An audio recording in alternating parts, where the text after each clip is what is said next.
சிவாய நம. சேரமான் பெருமான் சுந்தரரை பின்தொடர்ந்து கைலாய சென்ற காட்சி. சுந்தரர் பல்வேறு தலங்களை தரிசித்து விட்டு திருப்புக்கொழியூரில் முதலை விளங்கிய பாலகனை மீட்டு கொடுத்து விட்டு தனது நண்பர் சேரமான் பெருமானை காண திருவஞ்சைக்களம் சென்றார். கற்றாரை காமுறுவர் என்பது போல சேரமான் பெருமான் சுந்தரரை தனது குருவாகவே ஏற்று போற்றி வந்தார். சுந்தரரை வரவேற்க பிரம்மாண்ட ஏற்பாடுகளை செய்தார்.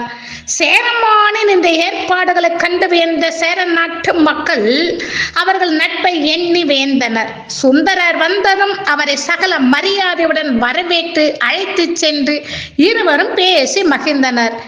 ஈசன் தன்னிடம் புரிந்த பல்வேறு லீலைகளை சுந்தரர் கூற அதை கேட்டு மேய்ச்சிலிருந்த சேரமான் ஈசனுக்கும் தன் நண்பர் சுந்தரருக்கும் உள்ள நேசத்தை கண்டு உவகை அடைந்தார். சில காலம் சென்றது. சுந்தரர் மேலும் சில கோயில்கள் சென்று இறைவனை துதித்து பதிகங்கள் பாடினார். இந்நிலையில் சுந்தரருக்கு உலக வாழ்க்கையில் சலிப்பு தோன்றியது. நான் வந்த நோக்கம் முடிந்தும் கூட நான் ஏன் இன்னும் இந்த புவியில் ஈசனை தேடிக்கொண்டிருக்கின்றேன்? இந்த இளமையும் வாழ்க்கையும் நிலையற்றது. அது புரிந்து கூட ஏன் இன்னும் பூமியில் இருக்க வேண்டும்? ஈசனின் திருவடிகளை என்றும் நிரந்தரம் இறைவா, இந்த உலக வாழ்க்கை போதும், என்னை உன்னுடன் சேர்த்துக்கொள் என்று இறைவனிடம் வேண்டுகோள் வைத்தார். ஈசனும் சுந்தரரின் வேண்டுகோளுக்கிணங்க அவரை மீண்டும் கைலையில் சேர்த்துக் கொள்ள தீர்மானித்தார். உடனே நான் முகன் முதலான தேவர்கள் அனைவரையும் அழைத்து அப்பன் சுந்தரனையும் தக்க மரியாதையுடன் கைலைக்கு அழைத்து வாருங்கள். அவன் பூ உலகில் பிறந்த நோக்கம் நிறைவேறிவிட்டது, நம்மை மீண்டும் சேரும் காலம் நெருங்கிவிட்டது என்று உத்தரவிட்டார்.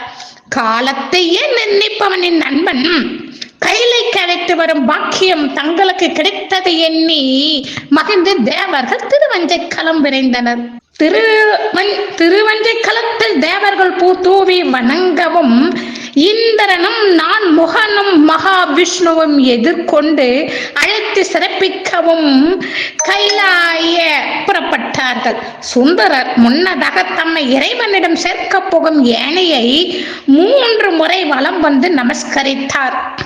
சுந்தரர் பின்னர் அதன் மீது ஏறி திருக்கைலை மலைக்கு சென்றார். தன்னை வரவேற்க வந்தவர்கள் யார் யார் என்பதை திருவஞ்சைக்களத்தில் பாடிய பதிகத்தில் சுந்தரர் அழகாக குறிப்பிடுகின்றார். இந்திரன், பிரம்மன், பாற்கடலில் பள்ளி கொள்ளும் பரந்தாமனான திருமால் மற்றும் எழில்மிகு தேவரெல்லாம் வந்து எலியோனை எதிர்கொள்ளவும் ஏனை அளித்த பெருமான் கைலையில் மந்திரங்கள் கூறிக்கொண்டு இருக்கின்ற முனிவர்கள் இவன் யார் என வினவ, இவன் நம் தோழன் ஆரூரான் என்ற பெயரினை திருவாய் மலர்ந்தருளினார். அந்தோ அவன் பேரருளுக்கு ஒரு எல்லை உண்டோ? இப்புவியில் படைப்பு தோன்றிய காலம் தொட்டு அருளாளர்கள், ரிஷிகள், சித்தர்கள், ஆச்சாரியர்கள், மகான்கள் என்று எந்த ஒருவருக்கும் தம்முடைய முக்தி பயணத்தில் இத்தகைய அரிய வாய்ப்பு கிடைத்ததாக வரலாறு இல்லை. சுந்தரருக்கு உரித்தான தனி சிறப்பு இது. தன்னுடைய நண்பர் சுந்தரர் யானை மீதேறி எங்கோ மகத்துவம் மிக்கடத்திற்கு செல்கிறார் என்பது அறிந்த சேரமான் பெருமான் ஆரோய நண்பன் செல்லும் இடத்திற்கு தானும் சென்று விடுவோம் என்று திருவஞ்சைக்கலாலயத்திற்கு குதிரை மீதேறி விரைந்து வந்தார். அதற்குள் சுந்தரர் புறப்பட்டு விட கலங்கி தவித்தார் சேரமான். நடந்தவற்றை அறிந்து தானும் நண்பரை பின்தொடர்ந்து செல்ல அவா கொண்டு என்ன செய்வதென்று யோசித்தார். சுந்தரர் பதிகம் பாடி புரிந்த அற்புதங்களை தன்னிடம் சொன்ன போது அந்த அற்புதங்கள் எப்படி சாத்தியமாயிற்று என்று கேட்டதற்கு எல்லாம் பஞ்சாட்சர மந்திரத்தின் மகிமை என்று சுந்தரர் கூறியது நினைவுக்கு வந்தது. உடனே குதிரையின் காதில் அந்த பஞ்சாட்சர மந்திரத்தை ஓதி என் நண்பன் செல்லும் இடத்திற்கு என்னை கொண்டு சேர்ப்பாயாக என்று கூற குதிரையானது மேலெழும்பி பறக்க துவங்கியது.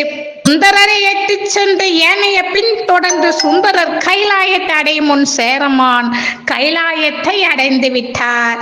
திருவஞ்சைக்களத்தில் சேரமான் பெருமானுடன் வந்த வீரர்கள் இது கண்டு விக்கித்து நம் மன்னனுக்கு கிடைத்த பாக்கியம் நமக்கு கிடைக்கவில்லையே என்று வருந்தி உடைவாளை எடுத்து தங்கள் உயிரை மாய்த்து கொண்டனர்.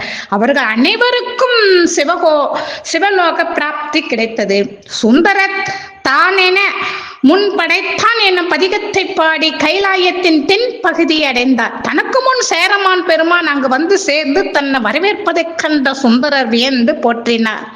சேரனும் சுந்தரரும் பல வாயில்களை கடந்து திரு அணுக்கண் வாயில் அடைந்த போது அங்கிருந்த பூதக்கணங்கள் சேரமானை அதன் வாயிலில் நிறுத்திவிட்டார்கள். சேரமான் பின்தங்க சுந்தரருக்கு மட்டும் அனுமதி கிடைத்தது.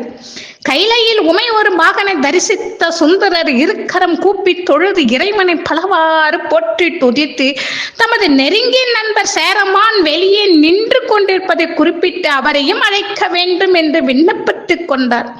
ஈசனும் சேரமானை வர சொல்லி உத்தரவிட்டார். கணங்கள் ஈசனின் ஆணைக்கேற்ப சேரமானை உள்ளே அழைத்து வந்தனர். சேரமானை கண்ட ஈசன், உன்னை அழைக்கவில்லையே, எவ்வாறு வந்தாய் என்று வினவினார்.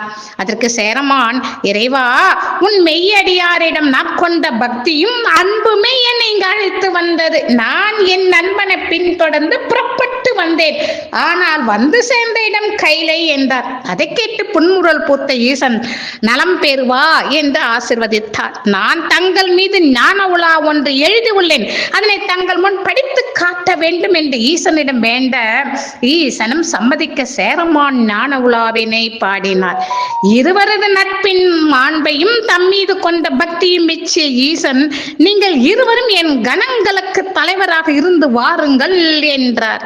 திருவாரூரில் இருந்த பறவையாரும் திருவொற்றியூரில் இருந்த சங்கிலி நாச்சியாரும் தங்கள் காலம் முடிந்து கைலாயத்தை அடைந்து முன் ஜென்மாவை போல கமலினியாகவும் அனிந்திரியாகவும் மாறி பார்வதியின் பணிப்பெண்களாக தொண்டு புரிந்தனர்.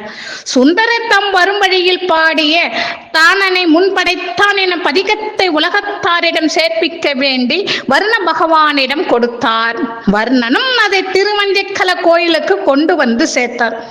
தன் அடியவனை பின்பற்றினாலே போதும், சுலபமாக தன்னை வந்து அடியலாம் என்பதை சேரமானை கொண்டு நடத்தி ஈசன் நிகழ்த்தின் நாடகத்தின் மூலம் அறிந்து கொள்ளலாம். என்னோ ஈசனின் திருவிளையாடல். திருச்சிற்றம்பலம்.